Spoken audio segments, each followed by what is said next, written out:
Fala, meus queridos e minhas queridas. Não é raro vermos alguns indivíduos se beneficiando dos esforços das ações de uma coletividade.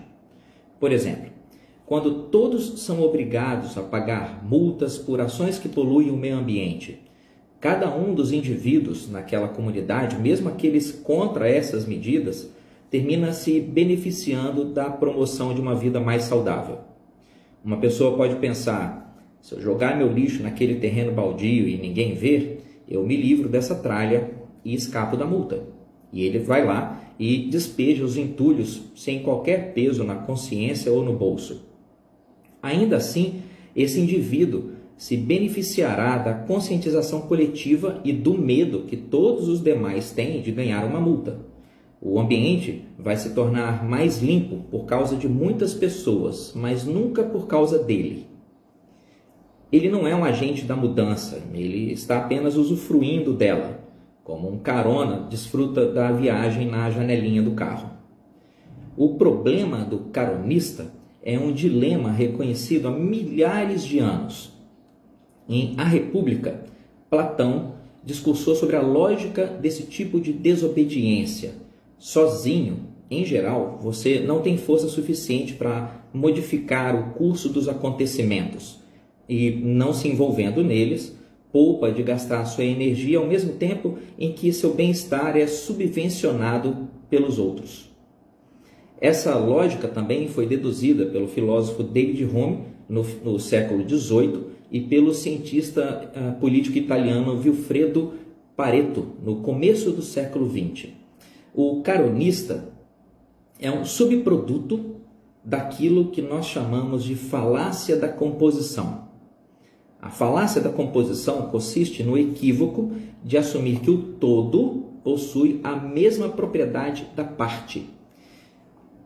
Entenda, todo o sistema político ele nasce de uma concepção coletivista. Ainda que a direita associe de maneira axiomática o termo coletivista às ideologias de esquerda, o fato é que a noção de coletividade e de coletivismo é intrínseca da natureza política. A própria democracia é um sistema consequencialista e fundamentalmente coletivista. A principal diferença entre a democracia e os regimes ditatoriais comunistas está em que a vontade que prevalece na democracia não é a de um tirano, mas ela pertence à representação da maioria. Essa, inclusive, foi a argumentação feita por Aristóteles em A Política, quando ele discorre sobre a função da polis em perseguir o bem comum. Talvez nenhum sistema esteja tão sujeito à falácia da composição e ao problema do caronista quanto os sistemas democráticos. Veja o caso do Brasil na atualidade, por exemplo.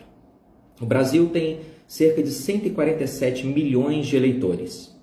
No segundo turno das eleições presidenciais de 2018, aproximadamente 38 milhões de pessoas votaram no então candidato Jair Bolsonaro.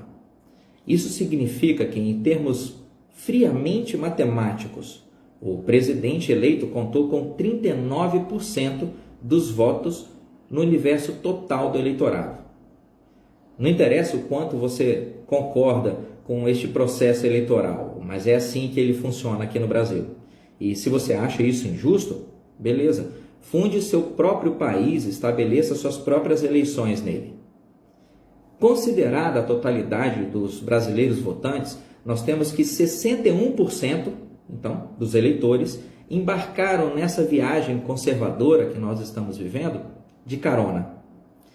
O maior desafio para aqueles que votaram no Bolsonaro e torcem para que este governo nos tire do buraco socialista que a era petista nos colocou está em aceitar a realidade da falácia da composição e resignar em carregar os caronistas a tiracolo. Bolsonaro conquistou a presidência apoiado por uma parte da sociedade, mas o todo da população não possui a mesma propriedade desta parte. E com as tecnologias de hoje, os habitantes da falácia da composição e os limpinhos sentados no banco do carona eles produzem um ruído de fundo quase ensurdecedor e imobilizante. Para o gênio Thomas Hobbes, eu gosto demais desse filósofo, o argumento para a existência do Estado era o argumento da vantagem mútua. Nós constituímos um Estado para aumentar nossa chance de sobrevivência. Todo mundo se beneficiaria de um bom Estado e, igualmente, todo mundo poderia ser massacrado e seria ferrado por um mau Estado. Como um mau Estado eventualmente sucumbe à força das massas, o Estado tenta ser bom. Havendo vantagens recíprocas na relação entre o Estado e o povo, o casamento tende a se sustentar e produzir bons frutos com o tempo.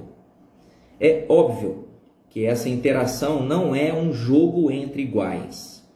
A soberania do Estado é necessária para que se estabeleça alguma governança, e o Estado frequentemente se permite ações que são proibidas para o povo. Mais uma vez, se você se opõe a isso, fuja para um local desabitado e funde lá seu próprio país. Mas eu já aviso, com o tempo, você acabará no mesmo barco do Leviatã de Thomas Hobbes. E acabará também tendo que enfrentar o mesmo problema que aflige a gente agora. Algumas pessoas vão querer usufruir das benesses, da proteção e dos direitos ofertados pelo seu Estado, mas elas tentarão a todo custo escapar dos deveres associados a esses direitos. Os caronistas são uma inevitabilidade estatística, e a falácia da composição pode ser uma realidade incômoda, mas ainda assim ela é uma realidade. Muito mais que um sintoma da diversidade da moderna sociedade brasileira, a falácia da composição ela representa a carniça maldita que nós herdamos do socialismo petista. E os caronistas, como moscas ingratas, são uma lembrança permanente do tipo de covardia que habita a isentosfera. Apenas com inteligência, temperança, disciplina e persistência, nós vamos conseguir produzir e entregar um país melhor para todos, até mesmo para esses aí. É isso, gente boa. Que a força esteja com vocês e até a próxima.